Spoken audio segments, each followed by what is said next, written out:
Marijuana History 101. Or should I say extremely brief Marijuana History 101. It's big, complicated, and we'll only be able to scratch the surface. So let's get started. The first thing that strikes one as odd when looking at the history of marijuana, which is also known as cannabis, is how very much legal it once was. In fact, it wasn't only legal, it just happened to be one of the largest agricultural crops in the world, including the United States. You see, cannabis can also be hemp. And just what is hemp? Well, it's by and large the most robust, durable, natural soft fiber on the face of this planet.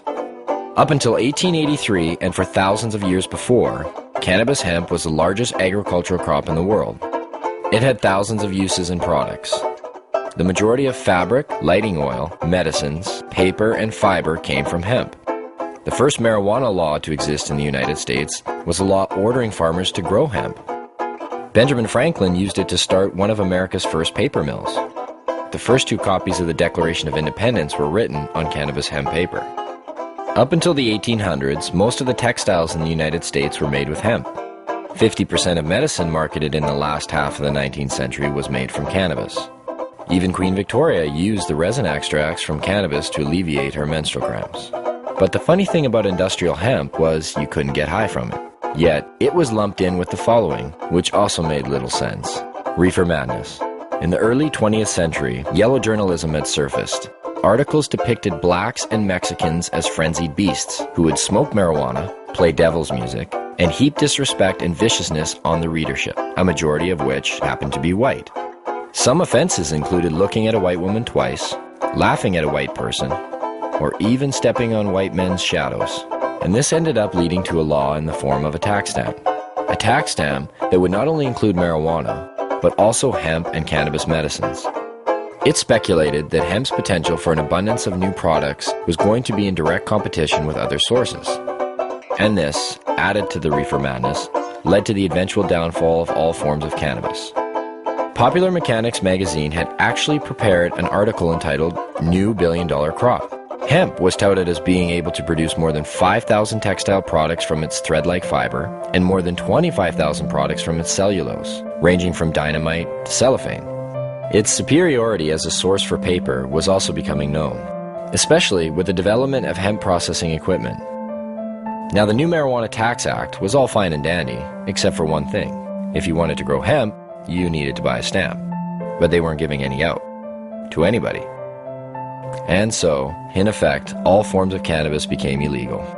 Things pretty much stayed that way until World War II, when the government decided that hemp once again was a good thing and produced a video, Hemp for Victory. But by the time the war was over, hemp again became bad. And in 1948, when the marijuana law once again came into question, Congress recognized that marijuana was made illegal for the wrong reason. It didn't make people violent at all. It made them pacifists. The communists would use it to weaken America's will to fight. Congress now voted to keep marijuana illegal for the exact opposite reason they had outlawed it in the first place. And all through the years, report after report, commissioned by everybody, from the mayor of New York to the president of the United States, has come back with the view that marijuana should have no criminal penalty attached to it. Yet, marijuana remains as illegal today as it did nearly 70 years ago.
Marijuana. It's become big business. A multi-billion-dollar business, both in Canada and the United States. But why has it become such a big business? Here in British Columbia alone, it's speculated that the illegal BC marijuana trade brings in upwards of $7 billion annually. And up to 85% of that product heads south to the United States. Having become an international issue, when do the lines blur? How does a massive underground market like this survive while remaining illegal? Why is marijuana illegal in the first place?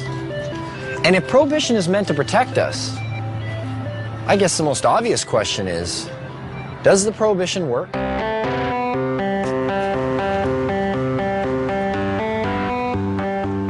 If prohibition worked, okay, if you could just wave a magic wand and say, this has gone away, I'd be all over it, you know. But the fact of the matter is that prohibition has never worked. You know, we've been here before. You remember the first prohibition, right? Which was? Prohibition of alcohol. No, I'm talking about the first prohibition. Thou shalt not partake of the fruit of the tree of knowledge. And who was the big cop? And how many people did he have to watch? 2. What are the goals of this prohibition? I assume the goals of prohibition are to reduce the amount of drugs available and to reduce the demand for those drugs. In both instances, cannabis prohibition's an utter failure. Has the prohibition stopped people from using marijuana? You get a phone call and says, I'm from the federal government. I want to know whether you've been using cocaine or marijuana recently.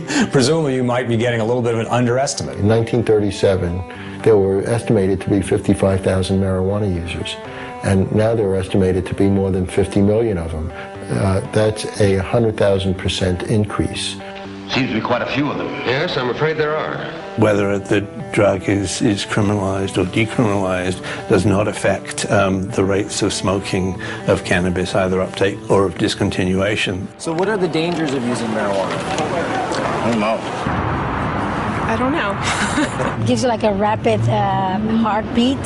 Smoker's cough. I'm sure it has some effect on your brain function, memory. I don't know, is there something unhealthy about moving slowly? It's not good for you. You're not fully conscientious of what you're doing. Thicken some membranes in your brain or something. Well, it's been science. I guess I'm being told it's been scientifically proven that marijuana kills your brain cells. That's the one I remember.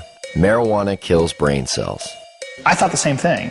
You know, I didn't start smoking pot until about 5 years ago. I thought pot made you stupid. You know, I bought into it just as much as anybody did. I realized when I was like 30 years old that I was tricked. I was like, you gotta be fucking kidding me. 1974, the Heath-Tulin study. Ronald Reagan announces, the most reliable scientific sources say permanent brain damage is one of the inevitable results of the use of marijuana. Monkeys pumped full of marijuana, apparently 30 joints a day, had begun to atrophy and die after 90 days.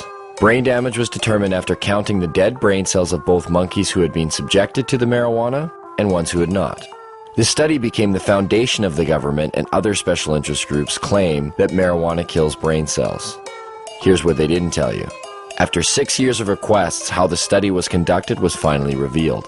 Instead of administering 30 joints a day for 1 year, Dr. Heath used a method of pumping 63 Colombian-strength joints through a gas mask within 5 minutes over 3 months. They suffocated the monkeys.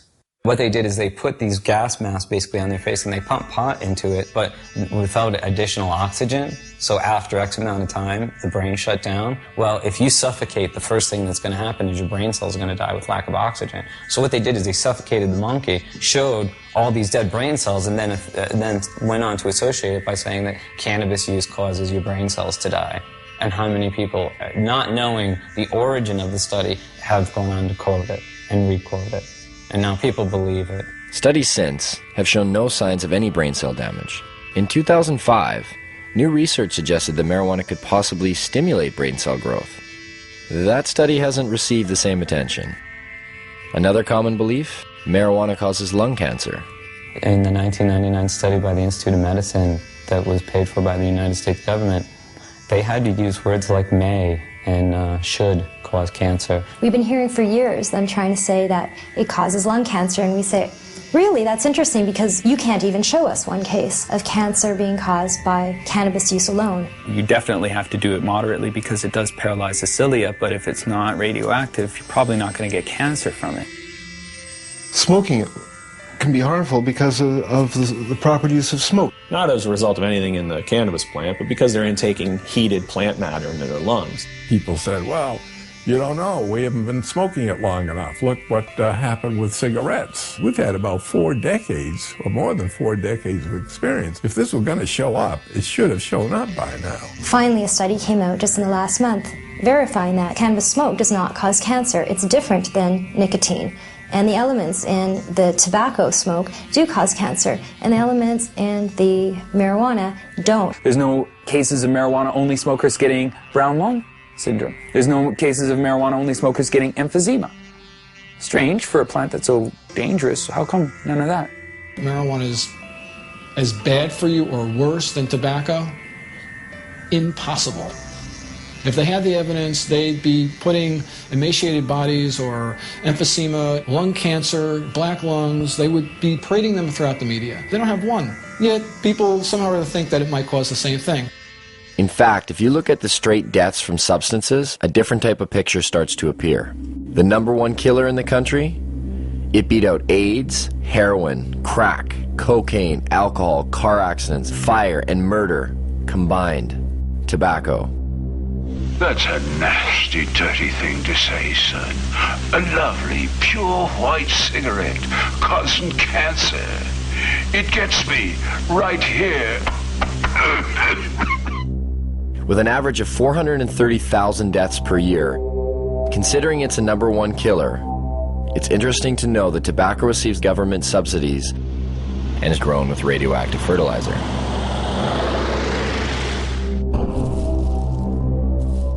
Now get out there and sell cigarettes! #2 on the list? If we don't include poor diet and physical inactivity, with well over 85,000 deaths a year, alcohol. As we look much further down the list, there are others that may surprise you.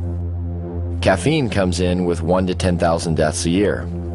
And some of our most popular pain relievers, non-steroidal anti-inflammatory drugs such as aspirin, still make an appearance with over 7,500 deaths annually.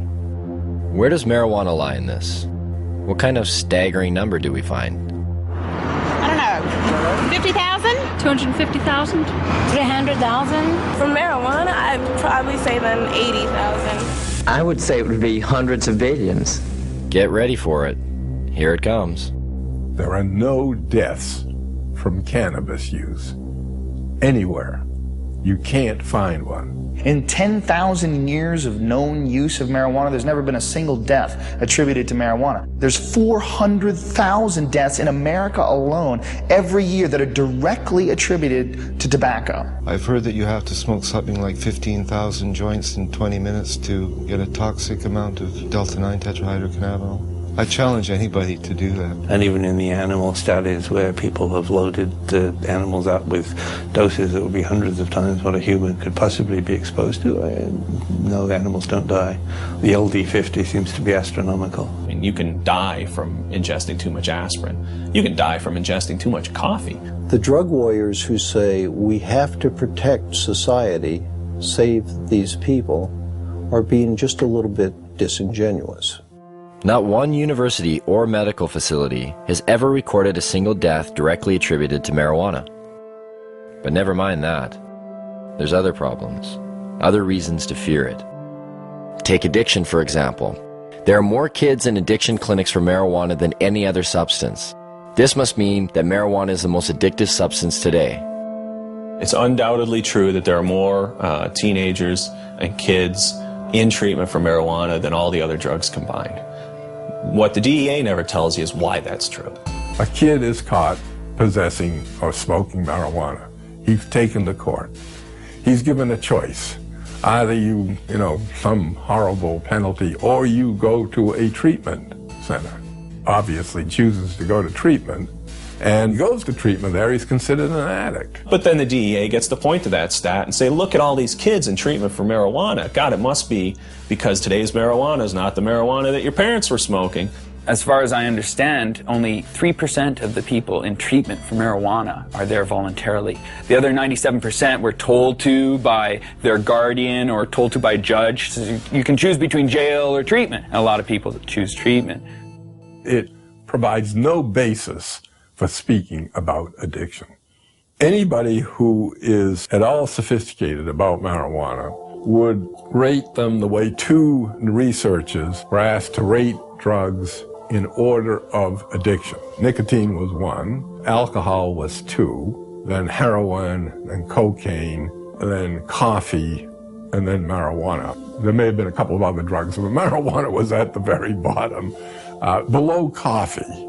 This narcotic, unlike the opiates, the synthetics, and cocaine, is non-addictive. What do you mean by non-addictive? By non-addictive, it is meant that the user of marijuana, when deprived of the drug, will not experience the agonies of withdrawal. It is habituating, but its use can be discontinued.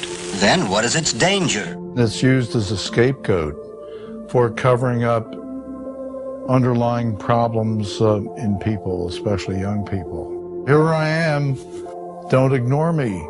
If you use marijuana on a daily basis for a year or so, and you stop using it, you're going to notice some differences, but nothing like the kind of withdrawal people will experience in withdrawing from either tobacco or heroin.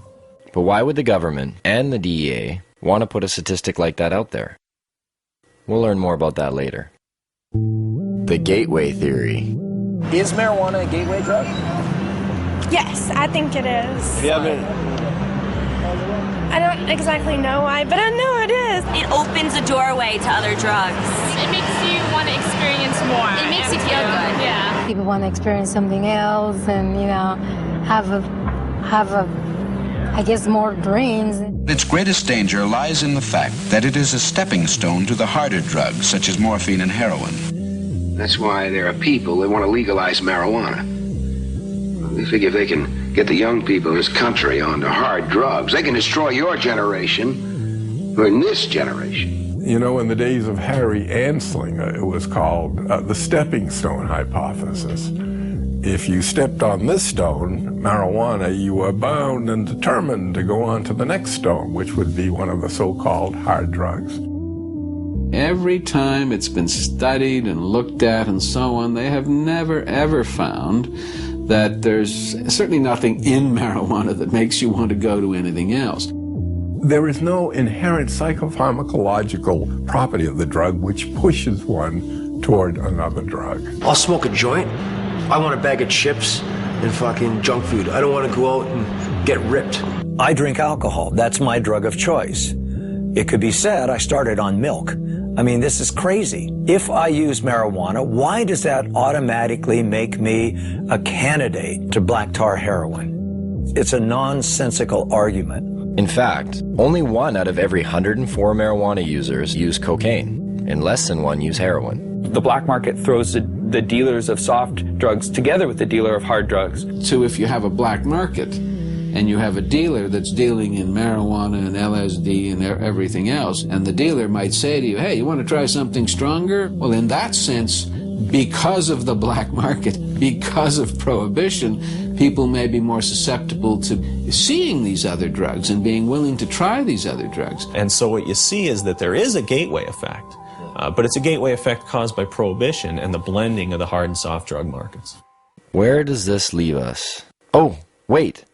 What about laziness? You will be useless to society if you use marijuana. But if that's true, well, there are about 50 million people who smoke marijuana in America, and over half of the Canadian population who've tried it.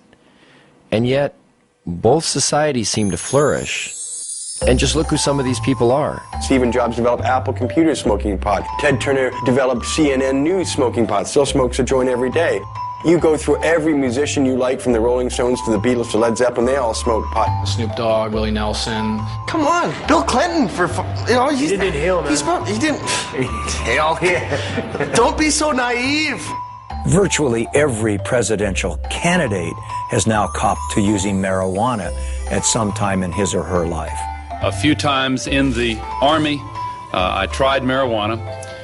It was not a significant part of my life. I had a senior law enforcement official tell me that in his judgment, up to a quarter of the White House staff when they first came in had used drugs in the last 4 or 5 years. The people that have personality problems and the people that are going to be lazy and going to lose their job, they're going to lose their job anyway. They're not losing their job because of marijuana. That's just a lie. I love Tommy Chong. I think that a lot of the Cheech and Chong episodes that people believed, not knowing that Tommy wrote and directed the movies, thinking that, you know, that's what a stupid stoner looks like. No, actually, that's what a really brilliant creative genius looks like, acting like somebody you think's a stoner. And none of this is borne out in the research or when you look at people who are long-term users and happen to be lawyers, judges, doctors, and, you know, writers. But what about the potency of the drug? Marijuana is dangerous. There's higher THC levels than ever before. Anytime you got a bag of Colombian dope 20 years ago, it was way better than the Mexican swag that you normally got. So there's always been a range of THC in plants, and the fact that we can now grow stuff that's equivalent of what Colombian was 20 years, well, it doesn't mean that we're boosting THC to unheard of levels. It just means, you know, hi, there are some nuances in this discussion that people should be aware of. And I actually think that it's a real stroke of our own ego to think that for the 50 or so years of Prohibition that we've improved upon varieties that have been cultivated for drug use in places like India and such for thousands of years. People say, well, you can abuse marijuana. Well, shit, you can abuse cheeseburgers too. You know, you don't go around closing Burger King because you can abuse something. I can take a fucking fork and jam it in my eyeballs. That mean forks should be illegal? You know, I could jump off a bridge. Should we outlaw bridges? Let's nerf the world. But what about all the crime and violence associated with marijuana? From beat cop to police chief, I saw ample evidence of the harm caused by alcohol and the absence of evidence caused by marijuana use. And I mean the complete absence. I cannot recall a single case in which marijuana contributed to domestic violence, crimes of theft, and the like. You want to know what a weed smoker looks like? You're staring at one. You know, like, I'm a weed smoker. I'm not, like, crazy or, you know, I'm not stabbing you right now. Most of the violent crime that's committed, or most of the crime period that's committed or having to do with drugs, is people who are on drugs committing violent crimes. If you make it legal, if you make it cheaper, you make it more available, you're going to have more violence, more addiction, Tom, that is more not crime. true. Stop lying to us. Now, come on. Stop lying to us. That is not true. You know, don't tell me that. I've smoked pot, Tom.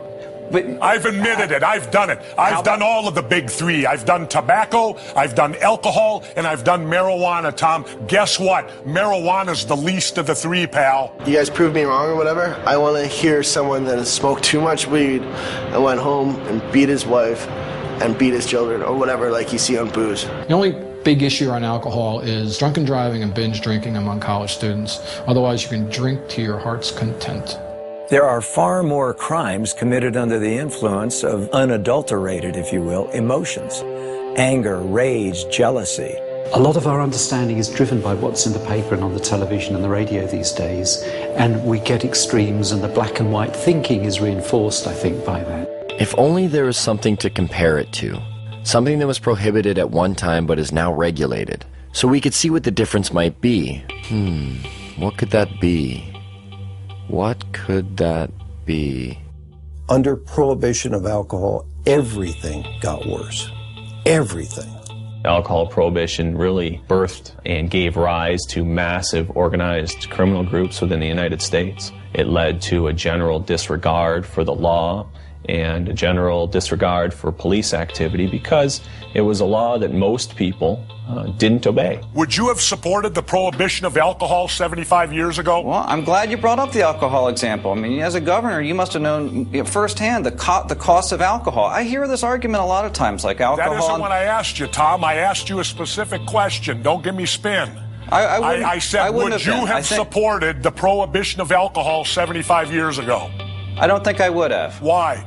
Because alcohol, for better or worse, and a lot of times for worse, it's a close call, is a long entrenched and ingrained part of our culture and our society. I mean, you go back thousands of years, the first writing is about alcohol, the Bible, everything else. It's really hard to reach in Tom, wait and a pull minute. this out of Let society. me inject something then if you believe that God also made the marijuana plant, about society. I'm talking about our culture and our society. You just said the Bible. Alcohol poisoning went up by 600% during Prohibition.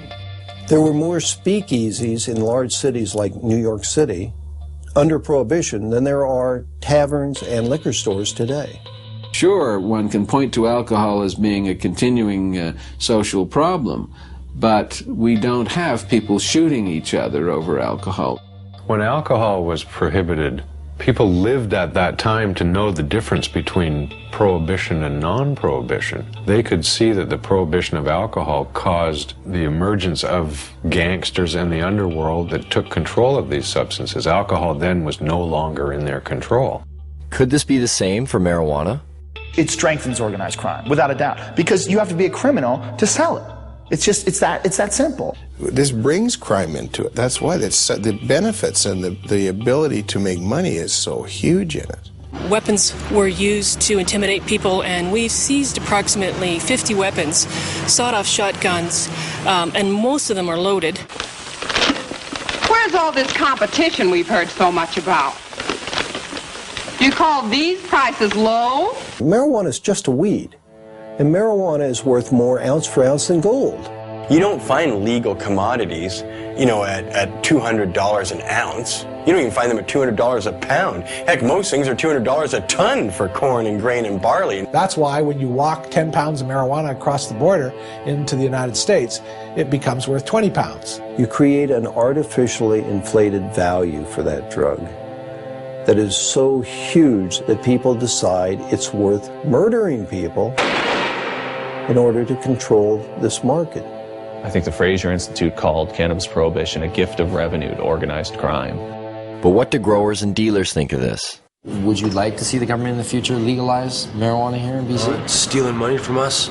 I know I wouldn't like to see it legalized. The government would control and regulate the product, and that could potentially hurt a lot of people in the industry. How can you compete with factories just have perfectly rolled out doobies? They'd perfect it, and we'd all be out of money. It makes for strange bedfellows. You've got the police and the high-level drug dealers both agreeing that we should maintain this prohibition. Well, when you got high-level drug dealers saying prohibition is good, you might want to scratch your head a little and think, well, shoot, why would they want to continue prohibition? I can't imagine why a grower who's making $150,000 or $300,000 a year would ever want to see marijuana legalized. I mean, the last thing a grower wants is sensible policy. The madness continues and they continue to get rich. You know, Betty, I'm going to bring this up at the business meeting tomorrow. You make the penalties stiffer?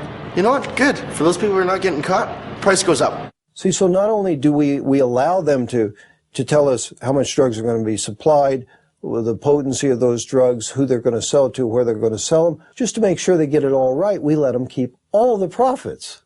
So you've got essentially a Wild West. You've got an unregulated market in which anything can happen.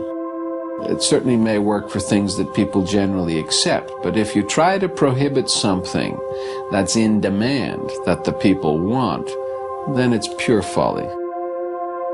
And without control, it's hard to regulate areas of concern, like keeping it out of the hands of our children. There have been some studies that suggest heavy sustained long-term use from adolescence to adulthood has the potential to exacerbate symptoms of those with a genetic predisposition for schizophrenia. And although there is strong evidence that refutes this, it does lead one to question, could there be a better way of deterring children from using, rather than letting dealers decide what age is appropriate? For the last 10 years, our children across the United States have said that it's easier to buy illegal drugs than it is to buy beer and cigarettes. It's harder to get beer because you have to go through a regulated establishment that's going to check ID, that's going to have those safeguards in place, that isn't just going to sell it to you because you got 40 bucks in your pocket. The guy down on the street corner, he doesn't want to know how old they are. He don't want to see an ID. He says, show me the money.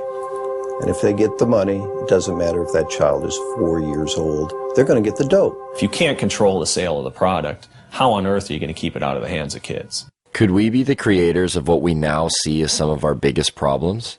Have our solutions been prelude to our worst fears? You know, the use of the criminal law for the basis of public health is a wholly bad idea, no matter how you cut it. It doesn't work. You cannot legislate morality. One person can say it's immoral to legalize it just as much as someone can say it's immoral not to legalize it. It doesn't get you anywhere. You have to have a rational policy debate by talking about the consequences. Now, I've had young people tell me that, well, your generation had a martini and that was your crutch, and why can't we have our own kind of crutch? You know what? Why don't you be a generation that doesn't have to have any kind of crutch? It's a lot easier argument. If you just say, oh, it's immoral, then you don't have to debate why it is that alcohol kills so many more people than marijuana, or why it is that tobacco takes 7 years off your life and we can't establish that marijuana does anything particularly. If people do drugs and they commit crimes while on those drugs, they should in fact be punished. But you can't punish someone for something that hurts no one. We should legalize marijuana, tax the hell out of it, and put every dime back into the healthcare system.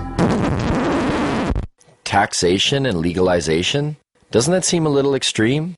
Wouldn't it be better to just decriminalize? The distinction is simple. Legalization of marijuana makes it a product that is legally available to adults. That doesn't mean that there's unregulated distribution, unregulated sale, and unregulated use. The decriminalization of marijuana still makes it an offense. You're not going to go to jail for it under a decriminalized model, but society is still saying no, no, no, no. It doesn't address the problems of organized crime, and it doesn't create a situation where you have retail sales. Decriminalization is just kind of a goofy concept. To say that it's legal to own something, to use it, to possess it, but not to produce it or sell it, just seems like this illogical position, because where did this stuff come from? It's the worst of both worlds. Sends out an incredibly bad message. It should be controlled like alcohol, like tobacco. The total impact for the U.S. budget from legalizing marijuana and taxing it at rates like alcohol and tobacco is somewhere in the $10 to $14 billion range. It can be used to pay for healthcare costs. It can be used to rebate to lower taxes and give people lower tax rates. It can be used for highways, for hospitals, for national defense. It's $14 billion and can be used for whatever its best use is. The production or the harvesting, the packaging, the sales of marijuana could be handled essentially the way we handle alcohol. You sell to a kid, you sell to somebody under the influence, your license is in jeopardy. That license ought to be hard to get and easy to lose. It seems to make sense. It's a little jarring, but nowhere are these issues more relevant than here in BC. Yes, marijuana is illegal here. And yes, police actively pursue growers and dealers. But that doesn't stop the market from thriving. It's believed that the illegal BC marijuana trade industry employs anywhere from 90 to 150,000 people. And the product is now known around the world. It's even been given its own name. BC Bud. Bud. BC Bud. British Columbia Bud. I don't know what you are meaning. BC Bud? BC Bud. You guys know what BC Bud is? No. You guys know where British Columbia is? No. Yeah, Isn't it in Britain? It's in Canada. When I say BC is famous for pot, weed and hippies, mountain, sea, marijuana. I used to think of the beachcombers back in the days, but now I just think of that BC Bud. Do you know what BC Bud is? No. Oh, it's really well known. BC Bud is bud that comes from British Columbia, and that's why they call it BC Bud or Beasters. Dude, you got the Beasters? Yeah, I got the Beasters, which means you got bud from BC.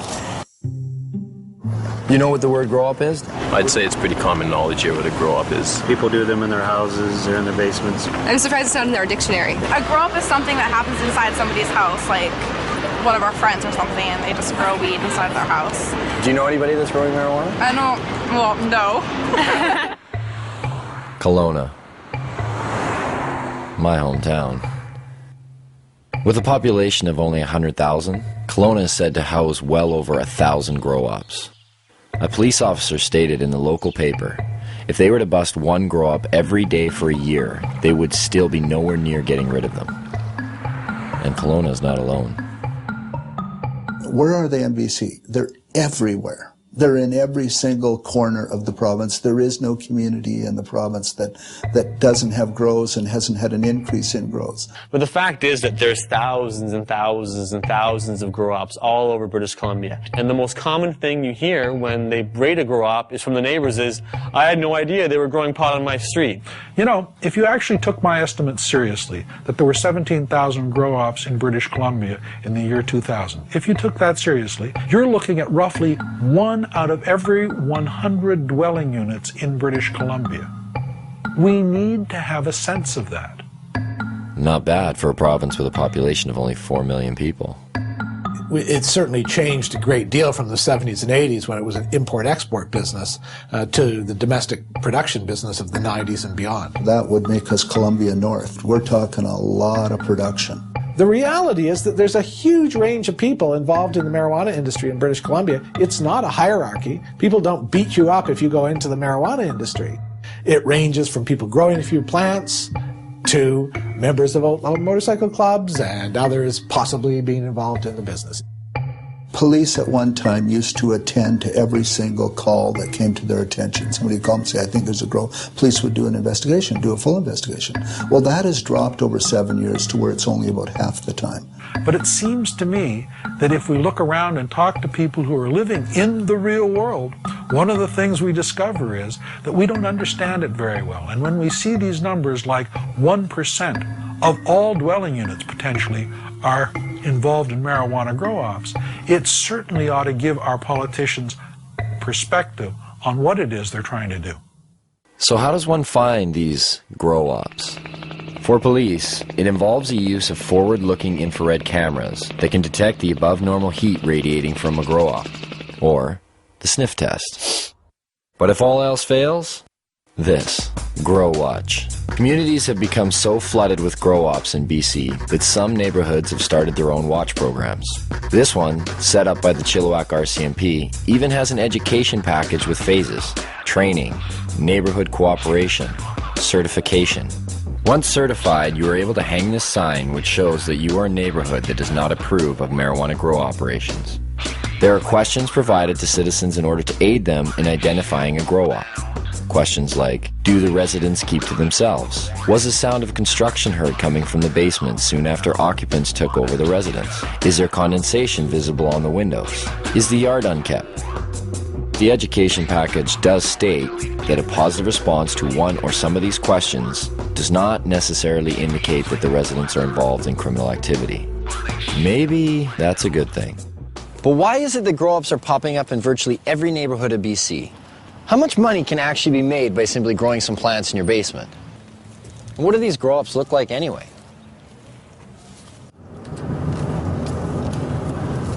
We finally got a grower. Right now we're driving to meet them. It's around 8 lights. It's not a huge show. This is what they use for clippers and stuff like that. When they hire clippers to do a show, you put these on, and if people are looking from the outside, it just looks pretty much like you're wearing sunglasses.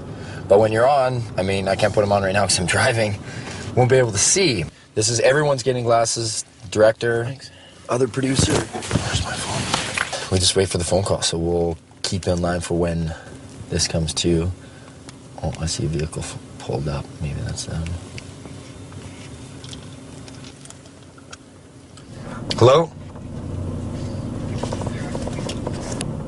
Okay, so put the glasses on. Okay. Now, can you tell them we're just going to have the camera running, but we're going to have the lens cap on? Is that cool? Okay. Yeah, no. Hey, Diggs, we're going to have the camera running, but we're going to have the cap on so there's no video. Shit. Yeah, just do it. Just keep it on. Just put the cap on. How you guys feeling? Feel that heart rate increased? So you're coming back to? Yeah, all right. Okay, cool. You want the camera? Yeah. Cool. You're not feeling motion sickness? Oh yeah, now I'm feeling sick. You know, we're just gonna hold people's arms and kind of guide them inside. Yeah. That's what I was saying, so I don't fall on my face here.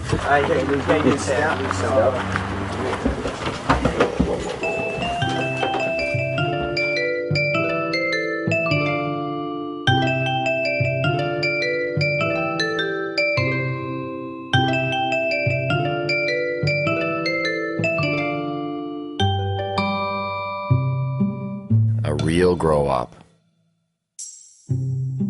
The grower admitted that this wasn't the biggest of grow-ops. In fact, it was probably on the small end of the scale in terms of size. But I really didn't care. There are just so many things to see. The lights, the tools, the power, the pots, and of course, the marijuana. What do you guys do for the smell? I noticed there's like a big... Well, we got this carbon filter here or whatever, and it just kind of filters the air in there, and then it goes underneath the house, and we have it so it goes into like a dog shed. It's like I'm in the beginning stage and I'm learning. Over here, there's also another room in there. So you have a total of, is it 8 lights? 8 lights, yeah, they go on 12 hours. This one runs 12 hours in the daytime, this one comes on 8 at night. Did you say like the majority of the guys you know are just growing to earn some extra money? Yeah, it's like they have normal jobs and, you know, they're normal 9 to 5 type of guys. The grower told me he cropped out about every 2 months, and every crop was worth about $20,000. That's $120,000 a year. Even though this was a small grow-up, the numbers didn't seem small at all. If those kind of numbers are coming out of a setup of 8 lights, what kind of numbers are coming out of the big ones? And where do you find them? Well, it would seem just about everywhere. Barges, semi-trucks. Whether it was for the mobility of it, or whether it was an attempt to disguise the smell of burning marijuana, of growing marijuana, in any event, it's unusual for that reason. Even in train cars? Yes, it seems as though even our beloved caboose cannot escape grow-up fever. When we read that 20 train cars were buried underground to grow marijuana, busted or not, we had to see this. So we set out. But not before asking our sound man if we could use his SUV, and coaxing him with a little free gas. Where we were going, we would need it. We're in the boondocks, way up here. You wouldn't want to go over that puppy. This is what they brought up diesel fuel to power the generators in. With how much they were growing and how much the generators needed, I mean, that's a full truckload there. And finally, after a few hours on the highway and climbing up the side of a mountain, we get there. We had to go into 4 low just to get up here. And you can see I'm dressed right. I'm in jeans and frickin' sneakers. Fuck. My feet are cold. There's no neighbors. Like, look to the right. There's nobody there. Nobody here, nobody there. I mean, I imagine they're probably laid this way. They've been obviously following you, like where you're getting your diesel, where you're getting the tanks, where you buy 10 train carts, where you buy 150 lights. These are diesel pumps. And it looks like there's still diesel leaking in these things here. This is how you got down there. Just want to make sure it's okay to go down here. I feel like I'm going into a cave. All right, watch your feet there. Not as cold under here. About 8 train carts down that way, I'm guessing. So I can't even see to the end, and then 2 deep. Each one is 2 deep. Down here, 2 deep. Down the next one, 2 deep. 3, 4, there's numbers on the wall. And then what they did is they cut them to make doorways, and that's how you have your hallways going into each one. There are water reservoirs here. And you see 1, 2, 3. You're like, okay, that's quite a bit. But then there's this one, and that one, and another one at the end. Look at these things. Like, no wonder the cops just left it. Moving this shit would be a pain in the ass. Yeah, these train carts. I see why they bought them. They got a deal. They're like all rusted in the bottom. We could start growing here tomorrow. There's still dirt and fertilizer ready to go. Oh, here, who wants a little leftover plant there? Look at this. Just look at all this wiring right here. You can see the cops have come, severed everything.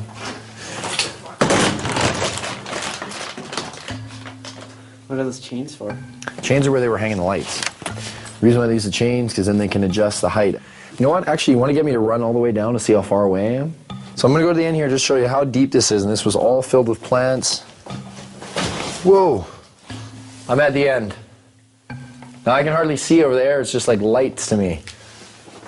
This is how far away, like to give you an idea just how big this is. God, it's a trek just to get back to where you guys are. And you're going to see a lot of repetition because here it goes again. Bang. All the way down. When it said in the paper 20, it's got to be 10 long and 2 deep each one, because then you get your 20 carts. Man, I wish we could have seen that while it was still rolling. That is crazy. You wouldn't know there's a law here. Check this out. Cannabis Day. An actual day dedicated to marijuana. And take note, this takes place on one of the busiest high-traffic blocks of BC's largest city, Vancouver. Marijuana? It's everywhere. Consumed and sold in every imaginable way. Pipes, bongs, joints, baked goods. It was hard to imagine that nearly every person attending this event was breaking the law, and yet no one seemed to care. The police were there, but not to bust people. They held traffic for the band to play for Cannabis Day. Now they went back to their side of the street. Sure, no problem, brother. No problem. Flying with the 5-0. One of the organizers told me that in all the years this event has taken place, there's never been a violent incident, except once, by a man who's believed to be under the influence of alcohol. We heard there was a jazz festival happening at the same time on the other side of the block. It wasn't doing quite as well, but there was one group doing all right. Right up there, as you can see, still Cannabis Day going on, but right here, not even a block away, is a church retreat, and they're selling donuts. I was like, well, what do you guys think about the rally? And they're like, we need to pray for them. And I was like, what? You guys are selling food for them, right? And that's, I'm sure they've sold record amounts today, I guess, too. So we'll see. We'll get an interview here shortly, hopefully. The interview never came. There was so much marijuana, it was unbelievable. I think we almost all got contact highs just from being around the smoke. But I did get a donut. I did purchase some of these on the way out. Those church girls got me.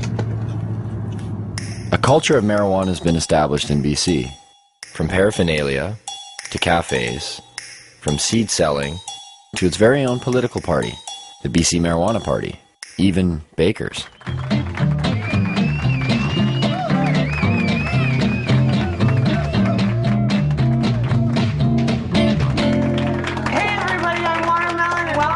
Vaudeville cooking show, Baked and Baking, where we're going to revolutionize the cooking show and we're going to let you guys in on the action. Meet Watermelon Girl. She's made a name for herself as BC's only drug dealing, nudist, comic, pinup, baker. Did I get all that in? She was arrested for selling her cookies down on Wreck Beach. A nude beach. Is this for real?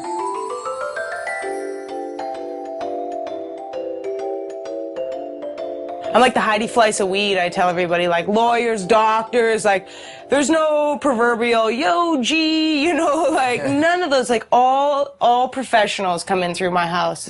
A lot of people with money, a lot of people in politics. You don't want to know who comes through here. My mother was a baker and her mother was a baker, and we just bake. So I made these pot cookies and I started selling them. It's hard to ignore such a large demand. So you got arrested one time on Wreck Beach, right? Yeah, I've been arrested more than once. Allegedly trafficking ginger snap cookies. Allegedly trafficking ginger snap cookies. So I'm assuming not regular ginger snap cookies, right? The one with right. Snap crackle pot. But even the judge is like, uh-huh. You know what I mean? Like he's seen violent crime after violent crime, and then along comes the cookie girl. Cops are supposed to come and remove undesirables from communities, and I clearly was not an undesirable person in my community. Like, somebody else needs cookies. Actually, I just got picked up by the National Speakers Bureau, so I actually go on speaking tour to universities and talk to kids about marijuana. Oh, really? Yeah, it's like the most genius. I'm like, you want me to talk about marijuana? We're like, okay. And they pay me to do it. Lock up your kids. This is a heinous crime. So at some point, one might ask oneself, how does an industry of this size function while remaining illegal? Where does the money flow? Who's profiting off of it? Is there really $7 billion floating around the province unaccounted for? Maybe people are feeling the effects and they don't even know it. Turns out there seems to be a system. Some have even given this system a name. Well, a lot of people here in town have considered a union. right? Union. Yeah, the union, and you know, it's like a different, it's a different term for pretty much industry. It's this underground thing where there's so many different tradesmen and different people all working together. You have to work together with people that you trust because it's illegal to do what people are doing here. So this is how the so-called union breaks down. And of course, there are many exceptions to this, but this is the typical setup. First, you have a home or landowner. He doesn't take on much responsibility. He is simply the legitimate owner of where the grow operation will take place. All he has to do is pick up a briefcase every 3 months and pay off his mortgage. His hands are clean because he can claim ignorance if the grow operation is busted. Oh, I'm sorry, officer. I didn't know they were growing marijuana there. Then you have his 50-50 partner, the contractor, who will provide the equipment and hire the grower or grow himself. The grower is known as the fall guy.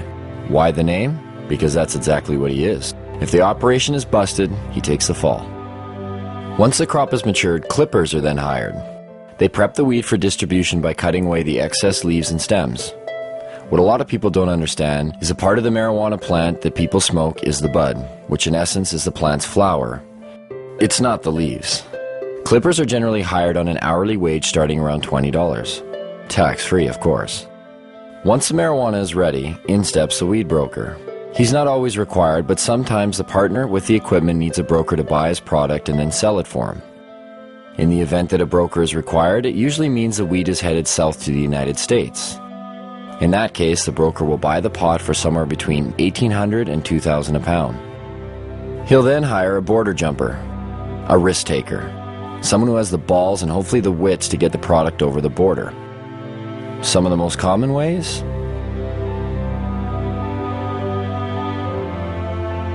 The border jumper's fee varies with each trip, but they're always well paid. Once a product has reached the broker's U.S. connection, it will earn about $3,000 a pound. The farther south it goes, the more it makes. If it manages to make it all the way out east to areas like New York, the price is driven even higher, somewhere between $3,500 and $6,000 a pound. Stricter laws demand higher prices and in turn provide more profits. In Miami, 7 to 8 pounds of BC bud will trade for 1 kilo of pure yayo. Cocaine. That in turn makes its way back up to Canada. And sells for anywhere from $30,000 to $35,000 a key. If the marijuana manages to stay in the province, it will usually sell for around $1,800 to $2,000 a pound, depending on how flooded the market is. This is just the tip of the iceberg. The union embodies a slew of businesses and services, generating profits both directly and indirectly for the province. Some know they are involved and others choose not to acknowledge the benefits they gain from it. Carpenters build tables, rooms, sheds, and anything else that's needed for a grow show. Brand new homes are being built expressly for the purpose of housing a marijuana grow operation. Electricians set up lights, wire the electrical components, divert power if necessary. Hardware stores provide construction materials to build rooms and grow operation structures. Hydroponic stores supply lights, nutrients, soil, and other equipment needed to grow. Seed sellers provide, well, seeds. Clone growers create clones from other marijuana plants to aid in quicker grow cycles. Real estate agencies market houses to growers, unknowingly, but they profit all the same.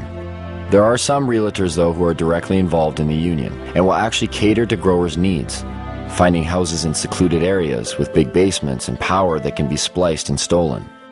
Mortgage brokers and lease brokers who help growers with poor credit get the houses they need to start up.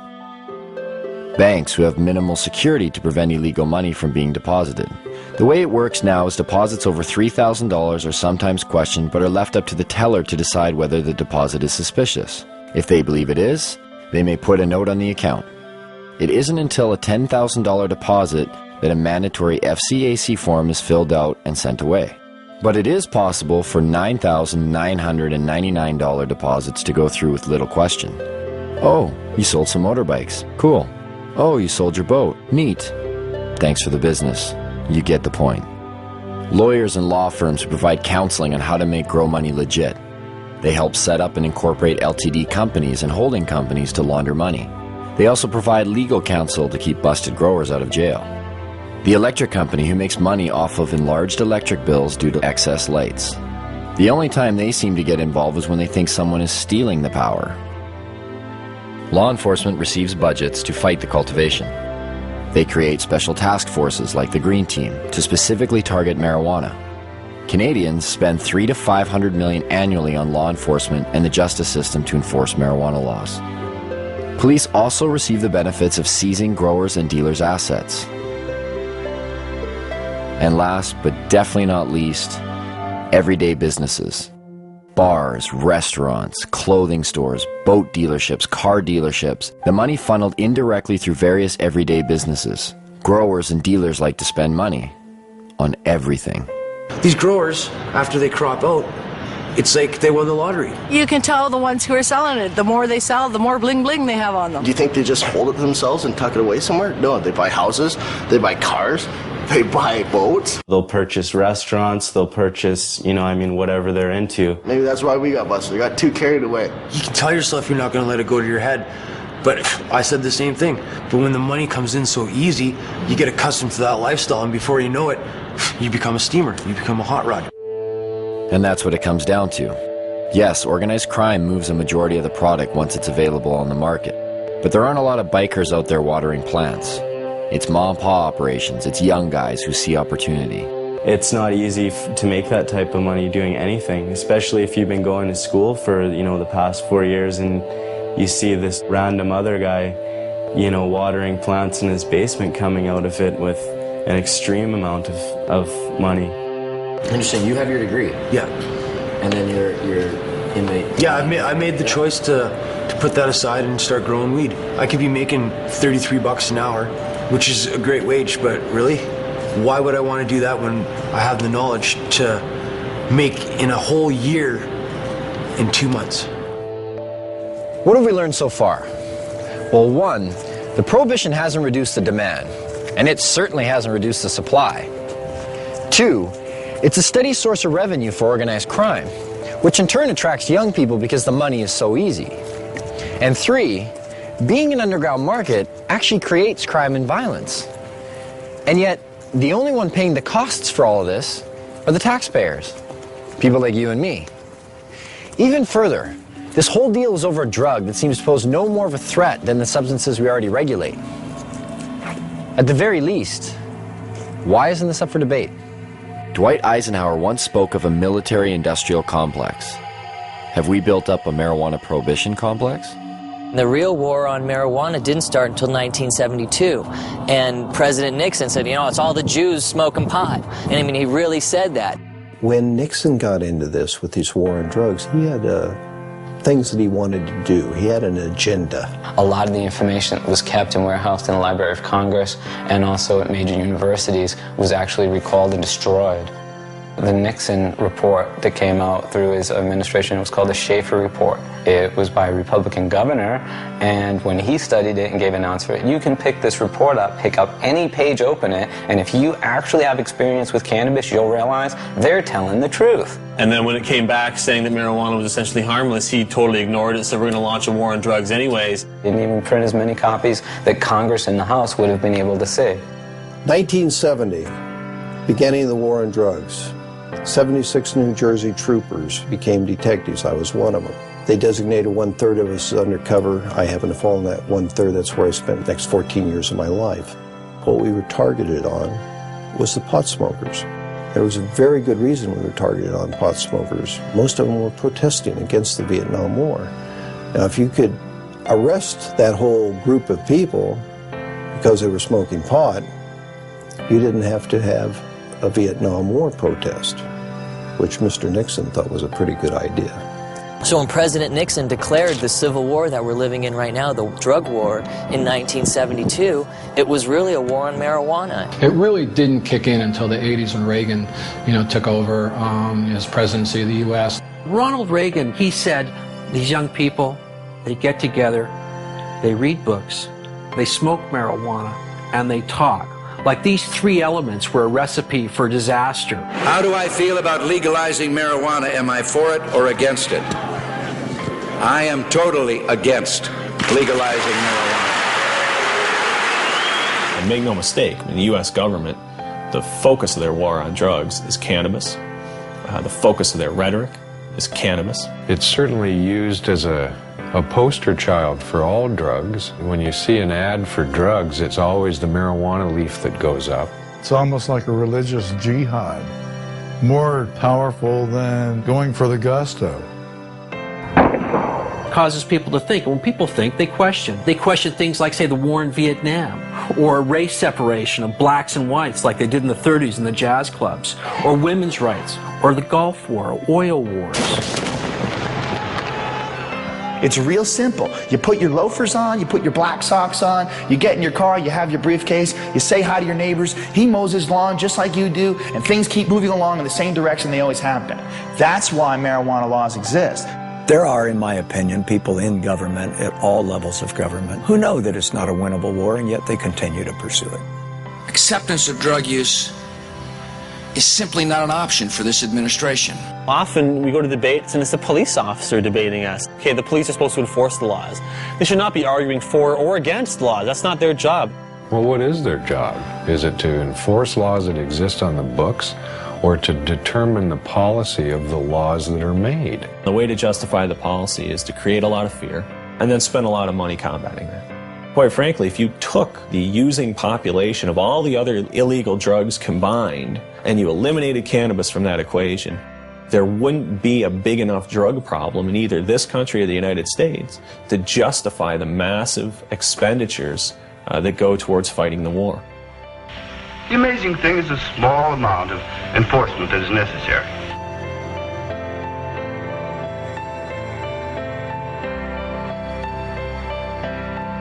$400 million is spent annually in Canada arresting and prosecuting marijuana crimes.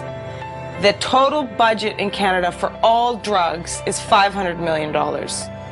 That means 4/5 of the drug budget goes towards arresting and prosecuting marijuana users, leaving 1/5 for crack, heroin, coke, crystal meth, the date rape drug, whatever. The drug enforcement industry is big business. It's self-perpetuating. It relies on taxpayer dollars. And so it's an endless battle that the DEA doesn't win, they participate in. It's like doing a big budget movie, you know. You get $30 million to do a movie, and then the movie comes out and it doesn't make any money.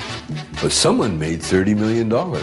Every once in a while they'll show a guy, you know, posing beside a big bunch of marijuana, you know, this is the DEA money at work. It'd be like asking loggers about saving trees, you know what I mean? This is where their mainstay of their cash flow comes from. The campaign will continue until every available known plot of marijuana has been eradicated. We've got to live with it, doing the best job we can. Even if it's a bad job? We're all carrying a pretty impossible load, Miss Gibson. There are many, many police officers, however, who believe that it ought to be legalized, regulated, and controlled.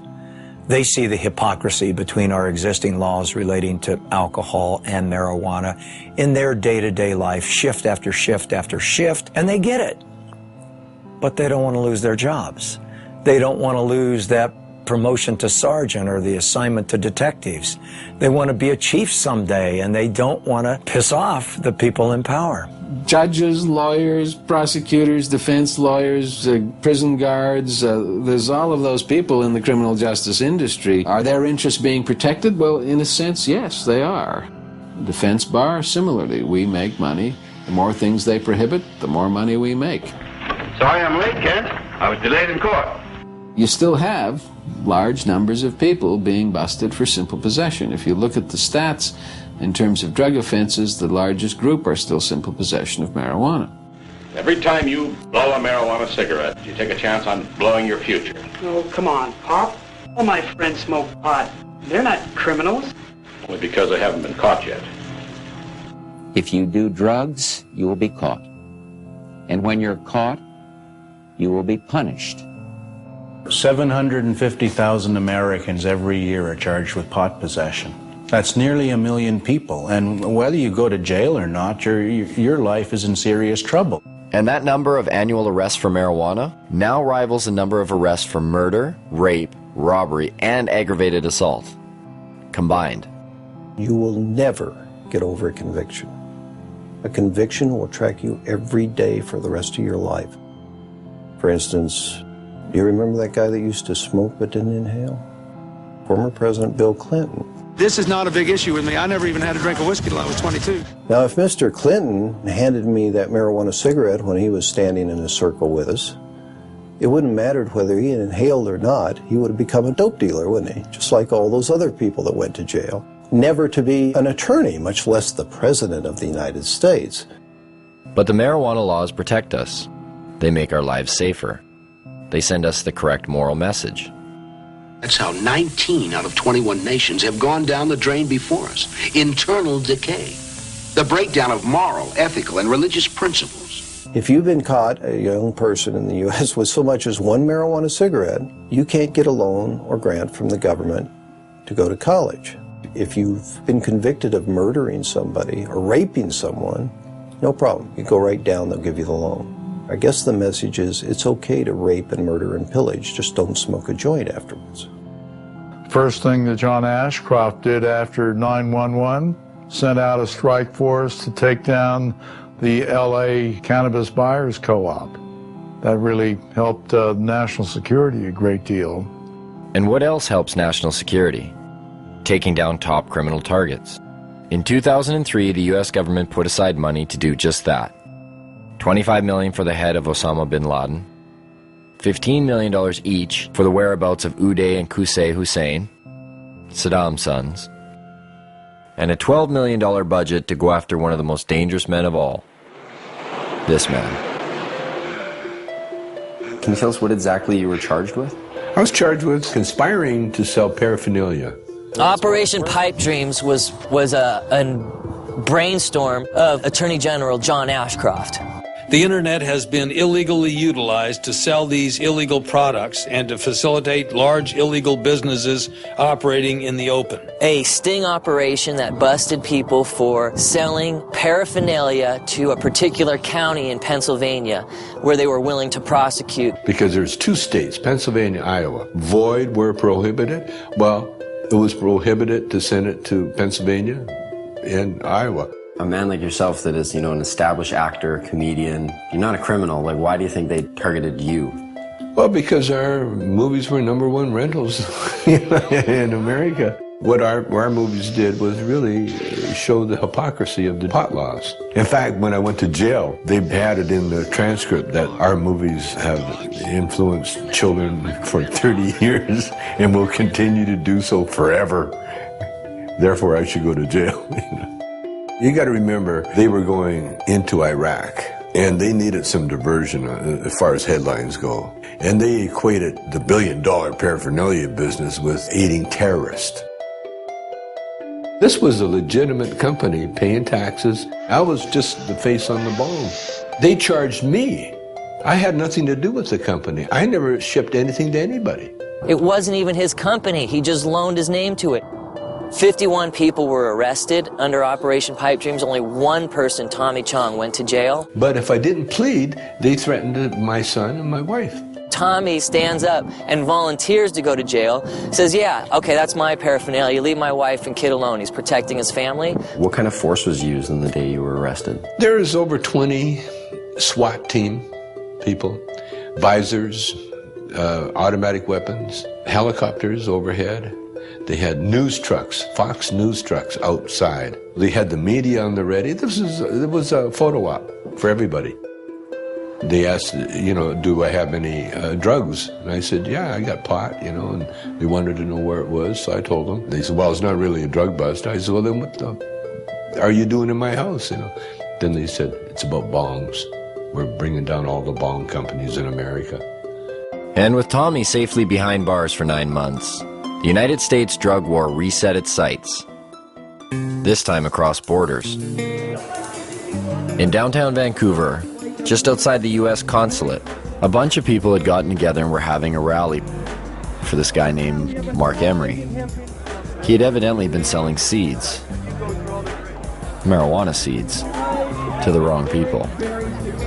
let me tell you, the DEA wants me because I am very good at what I do. Well, obviously, I'm the most dangerous man alive. Like, really. Like, no wonder I'm facing life imprisonment without parole for something that no one's ever gone to jail for here in Canada. No one's ever gone to jail for seeds, not even for a day. Mark and 2 of his employees are facing life in prison in the United States. Not Canada, the United States, for selling marijuana seeds over the internet. Vancouver police came in here with a warrant for an extradition, but we were taken then to North Fraser Correctional Center. Correctional Center of the year 2002. Beautiful facility. Mark Emery has gotten in the face of the United States. The U.S. sees Mark Emery as a major political threat to its anti-cannabis agenda. In a press release from Karen Tandy, head of the DEA, she said that this is not only the end of marijuana trafficking, but it's a blow to the marijuana legalization movement. I gave just under $4 million away over 11 years to Supreme Court challenges, ballot initiatives, political parties, drug addiction clinics. Well, if you're the DEA, who the hell do you think you're going to go after first and foremost and as viciously as you can do it? I think they even admitted it themselves when on the day of the raid, the DEA announced, he's a legalizer. We're shutting down one of the biggest legalizers. The legalization movement won't have a pot of money to draw from. Ha ha ha ha. Mark Emery has never gone to America and sold a seed. He does it all from here by mail order. And it's akin to Canadians ordering, a machine gun from somewhere in America. It's against the law, and if we receive it here in Canada, they come and arrest us for receiving the machine gun. They don't go to America and say to Colt, "Hi, we're arresting you because you sent a machine gun to someone in Canada." No one's been sentenced to any time in jail in the history of Canada in 35 years. We've had this law. 2 people, me and Ian Hunter in Victoria, were fined. There's all sorts of seed businesses still open. Mark's the only one out of about 50 retail cannabis seed businesses in Canada that's been charged. Mark has been paying the Canadian federal government taxes on income he has made from selling seeds. The government relied on the existence of these internet seed sellers so that patients who had qualified for medical marijuana exemptions, who were bugging them for seed, were being directed to these internet seeds, and Mark Emery specifically in some cases is the place to get their seed. It puts Canada and our government in a very difficult position because they've either got to hand over a Canadian citizen to a foreign government for activities that were entirely done in Canada, for which our own government, our own police are not willing to charge him. If the Canadian authorities who rubber stamp this shit think that what I've done is so bad, then charge me. I should be tried by a jury of my peers. I'm not about to be tried by my peers at all. I'm about to be tried by foreigners. At 420, a time synonymous with smoking marijuana, everyone lit up. And for those who didn't have marijuana to light up, again the police were close by, and again they didn't seem to care. One officer had mentioned she was bothered by the smell of the smoke. It was kind of confusing. How could we be sending Mark Emery to prison for life in the United States if even our own police aren't finding it worth their while to bust people smoking it right in front of them? That's not the only thing that's confusing.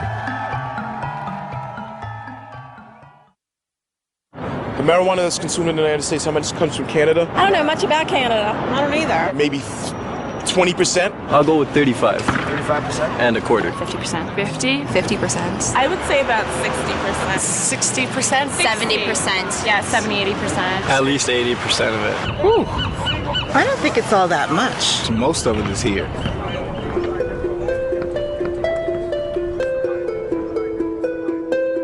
We're getting the drug czar saying, BC bud. This was when some of the people in Canada were trying to get marijuana legalized. John Walters went up there and said, what you're talking about is passing a law that will allow you to export poison to my country. When we talk about poison, exporting poison, what do we export to Canada? Cigarettes. 430,000 people die in the United States every year from ingesting cigarettes. 5 million around the world. So who's exporting the poison here? Of the 6 million people who could benefit from treatment and need it in the United States today, 60% are dependent on marijuana. Lies. They invited me, I'm sorry. I wasn't sure who invited him and why he came here yet again. He's been here before. He needs to shake his head.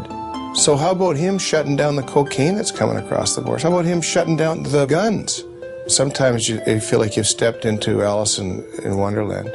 You've gone through the looking glass. In fact, more Colombians die from U.S. tobacco than Americans die from Colombian coca products. So what's the drug war really about? Because if you don't want American tobacco in your country, America will go to war in a trade sense with your country. You have Canada engaged in cannabis policy reform and taxing and regulating cannabis, and all the scare stories haven't come true.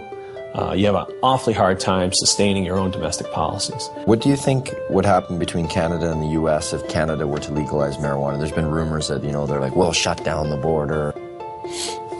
I don't think so. I've heard that too, but then my question is, would you want L.A., you know, in the dark and thirsty? If you do that, then we're not going to ship oil, we're not going to ship water, we're not going to ship electricity. It's not going to happen. We're too important to each other. The softwood lumber people going to stop doing business?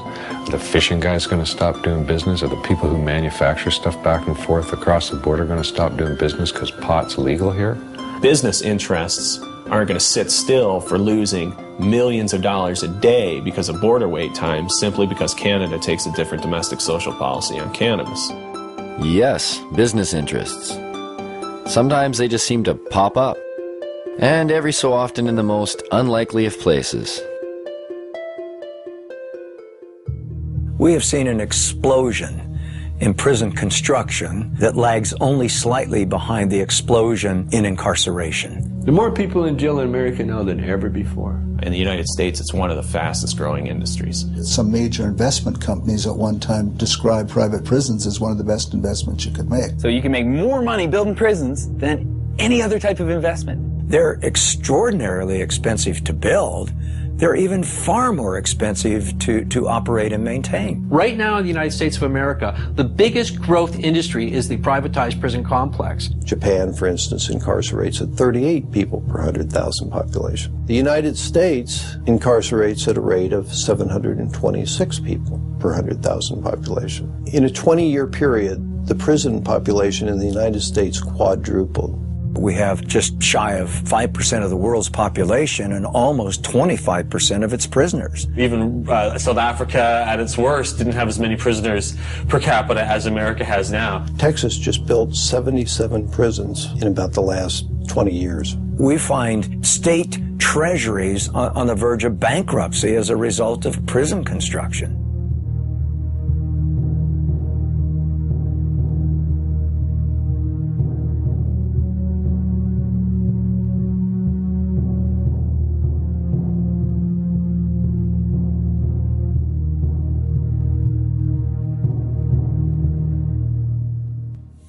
Some think there won't be room for them in jail. We'll make room. We're almost doubling prison space. Some think there aren't enough prosecutors. We'll hire them, with the largest increase in federal prosecutors in history. In the late 80s, there were about 5 privately run prisons in the United States. By 2005, that number had reached over 260. As soon as you've accumulated a certain amount of capital from building prisons, you can start investing that in ensuring job security, ensuring there'll always be more prisoners around to require more prisons. We have private prisons? What the fuck is that? How did that happen? How can you profit over people going to jail? That's scary. That's a bad, bad sign. Our society is in deep, deep, deep trouble if nobody's looking into that. Correctional guard unions have become powerful lobbying groups, pushing for longer sentences on less serious crimes. California's has become one of the most powerful in the state. The California Department of Corrections budget rose from $923 million in 1985 to $5.7 billion in 2004. Between 1977 and 1999, overall local and state spending on corrections across the country grew 946%, almost 2.5 times the rate in which spending on education increased. And prisons aren't the only thing money's being spent on. There are millions of drug tests per year. There's money to be made on that. It's huge. It started off with people saying, we really need to test people in dangerous occupations. Things like police officers should be tested, pilots in airplanes. Then somebody said, well, our athletes, we should probably test them for drugs too. Then somebody came along and said, well, it's not just the professional athletes. How about the athletes in colleges and high schools? They need to be tested too. Then they thought a little harder and they said, well, suppose we just test everybody that goes out for an extracurricular activity. That should be constitutional because they don't have to do that, you know. So now if you want to join the chess club at school or the French club, you got to pee in a bottle. Now they're pushing to make laws to test all children in school. All the studies show this doesn't have anything to do with whether kids use drugs or not. So it looks to me like this has a lot more to do with the money that's being made for drug testing. Can you imagine how much money will be involved if we can randomly test every child in school? A lot of these places that have been urine testing have refused to continue to do it because the only thing that these urine tests are finding is marijuana. The other drugs that people take dissipate from their systems fast enough to not be found. If they smoke a marijuana cigarette, 28 days later, if they pee in a bottle, they're going to show that they've had a drug. But if they use a hard drug, heroin, cocaine, methamphetamine, in a long weekend, nobody can tell that they've used that drug. So what does that say to our young people? It says if you don't want to get caught, don't use the soft drugs, use the hard drugs. It's not just urine anymore, it's hair and saliva. They'll do blood testing. There's industry there. This is money. They're not doing it for free.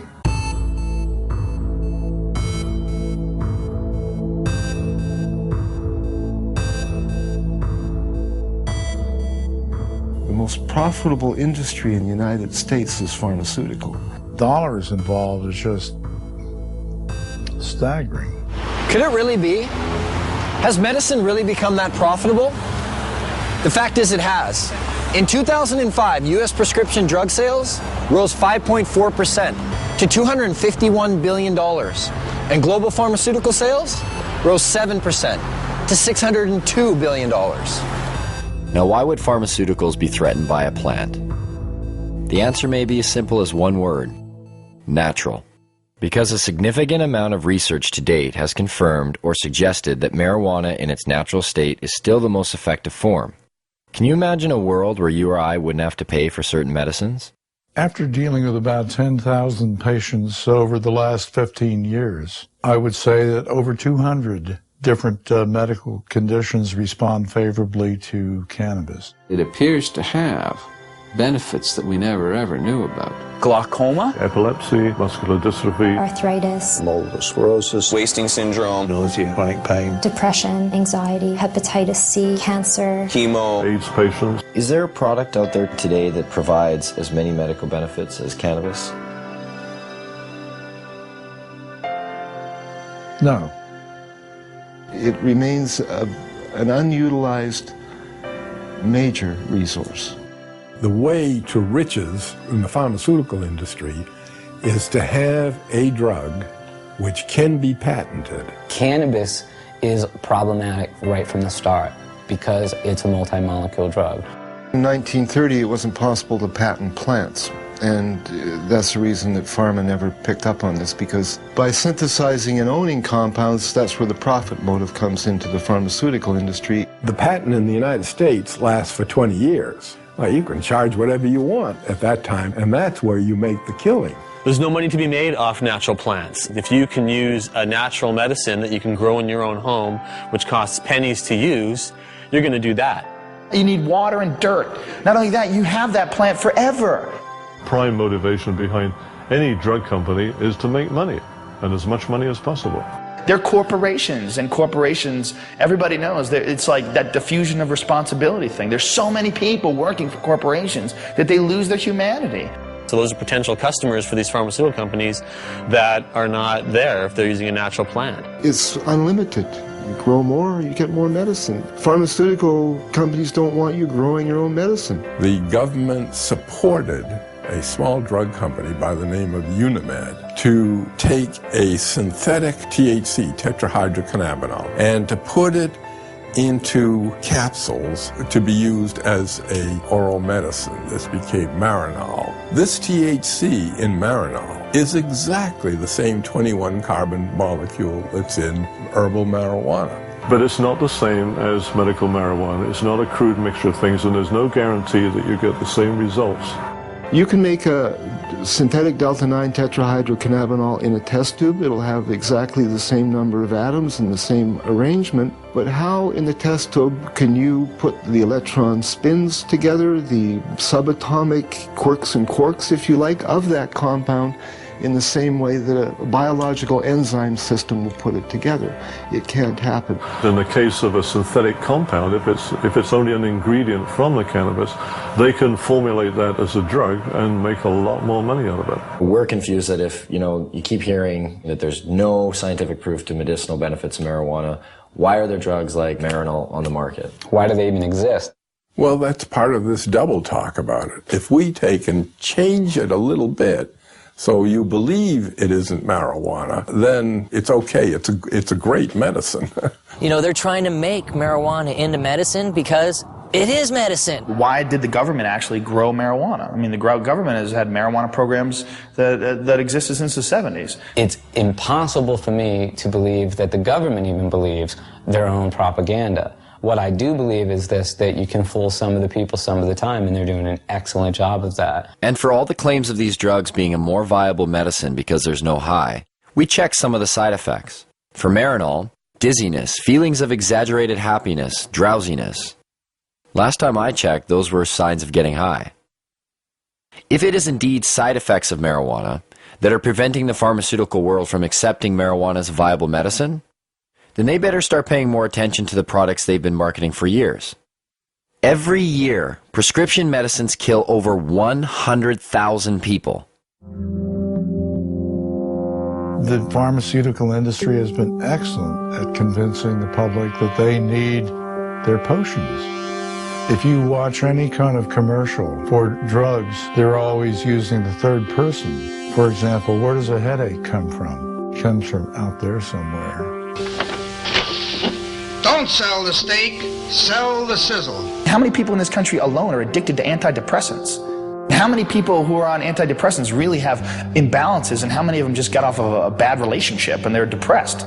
It seems to be acceptable to give people something as long as you're wearing a white smock or you've given them a legal prescription. Doesn't matter how deadly the particular drug might be in terms of side effects. What we call modern medicine is actually alternative medicine because it's highly experimental, it's often dangerous, often toxic, and it kills a lot of people. To me, it's crazy. There's a lot of stuff out there that'll affect you in different ways. Look at aspirin, heroin, both invented by Bayer.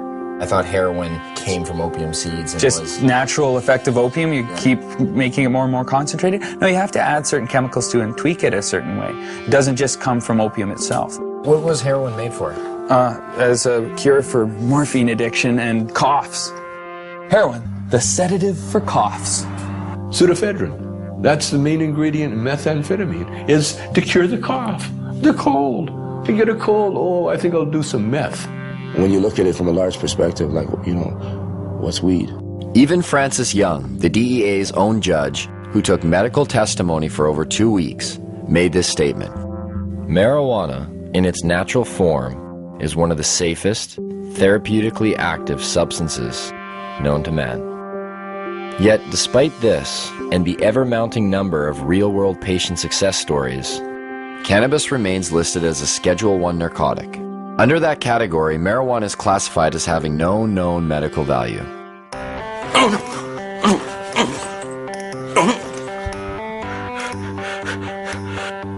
I have multiple sclerosis.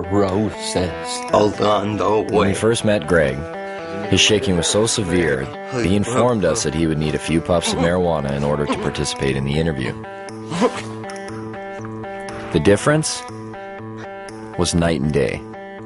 What do you say to those that say marijuana needs to be tested and regulated and have the high taken out for pharmaceutical companies to consider it a valuable medicine?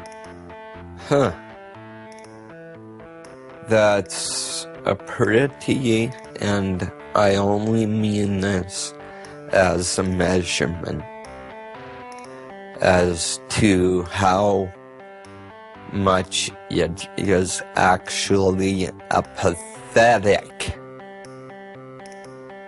thing to say. I mean, just look at me. Is it not blatantly obvious that I have just enjoyed however many tokes? I look happy. Greg has been using marijuana for years and stated to us that he's never experienced any negative effects. I'm never, I need my marijuana. That's stupid. It takes away my discomfort, let's call it. It does enhance my very being. Where do you think you'd be if you didn't get to smoke it, like even with your pain?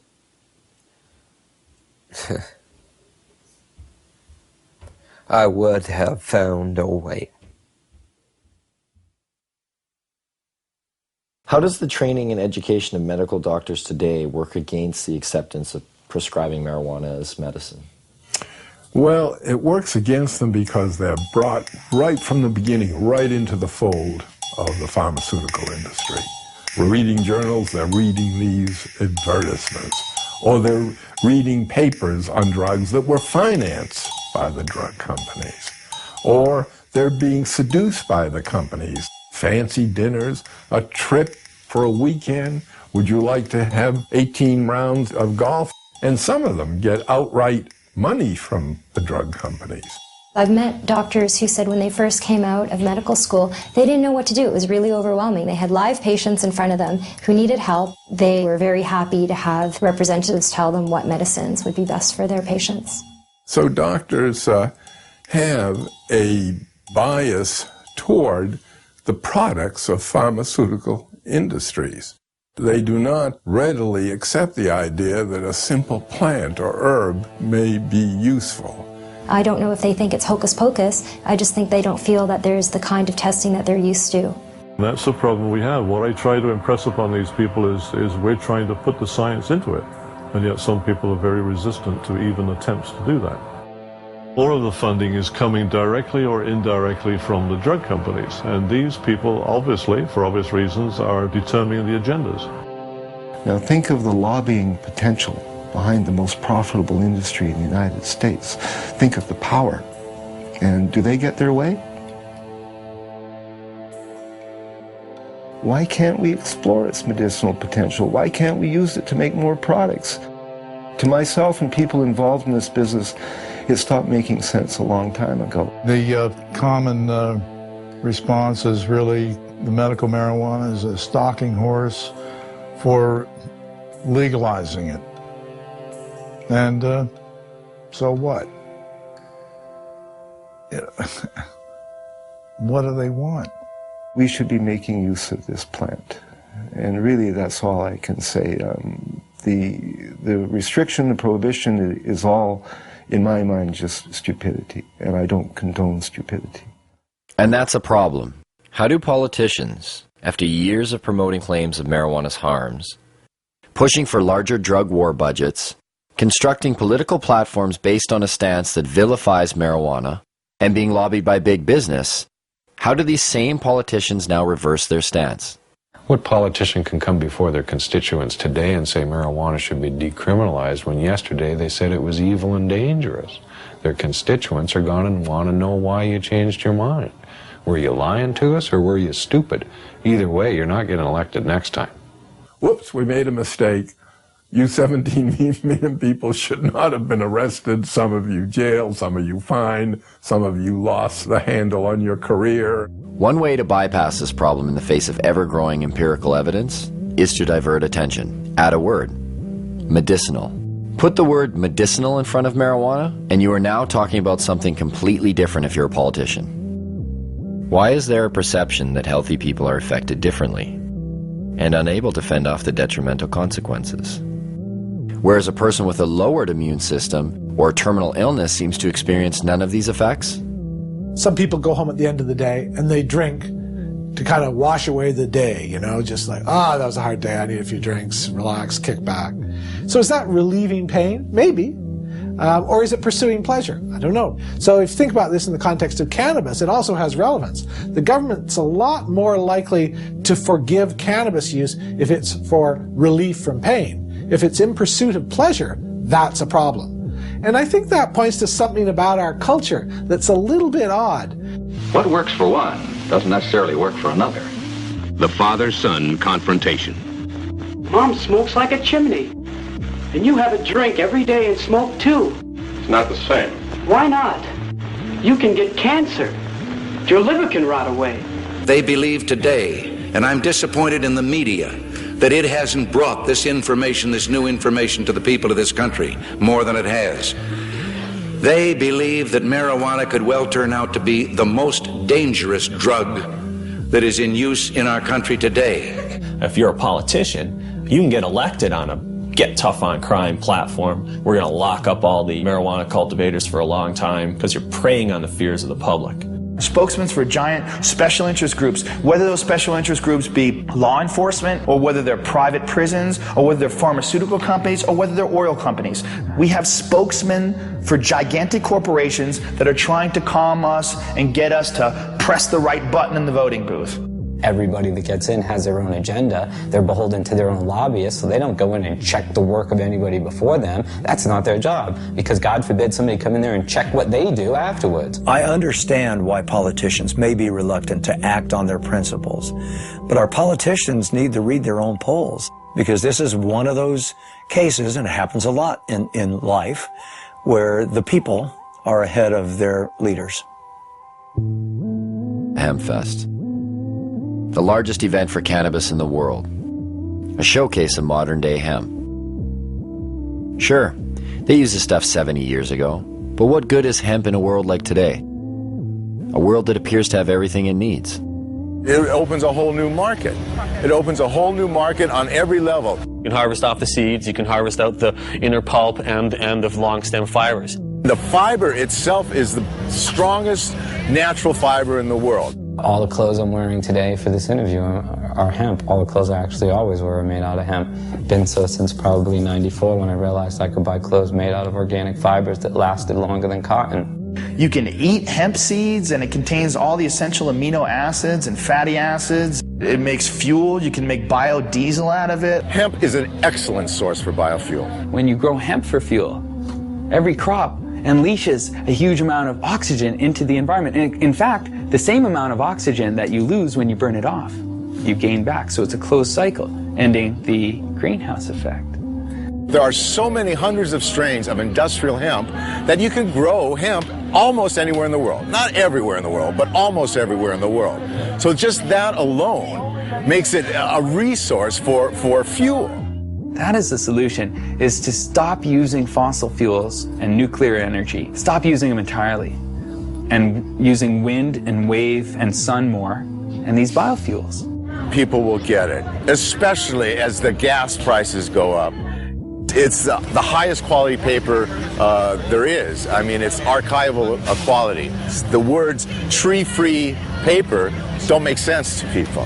Hemp paper that you find in the museums that are hundreds of years old haven't even yellowed. To supplement the wood, we could solve the deforestation problem. Why isn't it cost effective to use hemp versus the forest industry right now? The simple answer is because you can't grow the hemp in the United States. As far as human beings are concerned, it's probably one of the most useful plants ever, if not the most useful plant ever, and it's illegal. Industrial hemp is not a drug, though it is of the same species as marijuana. It is a completely different variety of plant, similar to comparing a Chihuahua with a St. Bernard. You can't get high from industrial hemp, but you can get high from marijuana. This is the only industrialized country in the world that doesn't grow industrial hemp. I mean, think how crazy it is that we can eat the product, we can sell the product, we can wear the product, we can export the product, import it, manufacture it, everything but grow it. We can't grow this thing. It's criminal. And there you have it. After 2 years of research, our quest for answers has only left us with more questions. And the only thing that really seems to make sense is that none of it makes any sense. It's a weird thing that you do when you make nature against the law. We're worried about things going extinct, and yet the policy on the most useful plants in the world is that they should all be eliminated and driven to extinction. Absolutely, they should still be concerned about youngsters using. But we're concerned about youngsters using alcohol, tobacco, driving automobile, whatever.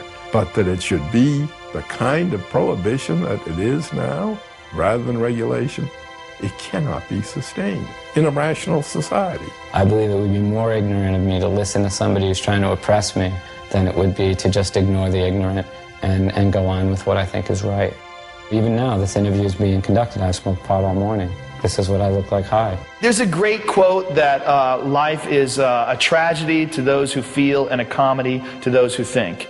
And if you are a thinker and you look at the marijuana situation and you're not laughing, you're fucking dumb. Do you think marijuana will ever be legalized in Canada or the United States? Yes. I don't know about the United States, but it will be legalized in Canada. I won't be alive to see it. I used to believe it was right around the corner back in the 1970s. Check out the gray hair. I confess to being 61.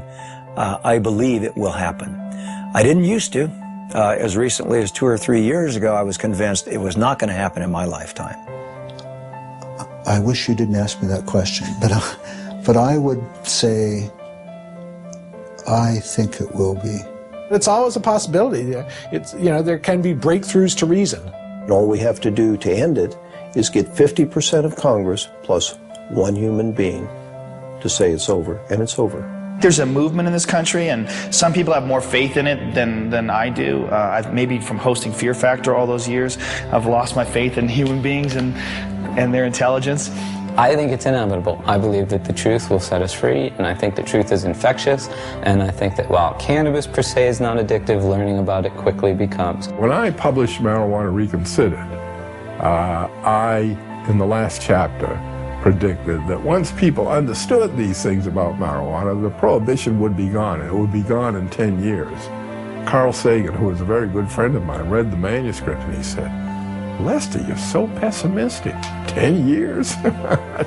You know, well, here we are, 45 years later, and nothing has happened. Nonetheless, it can't help but happen. I mean, you can't sustain a lie like that forever.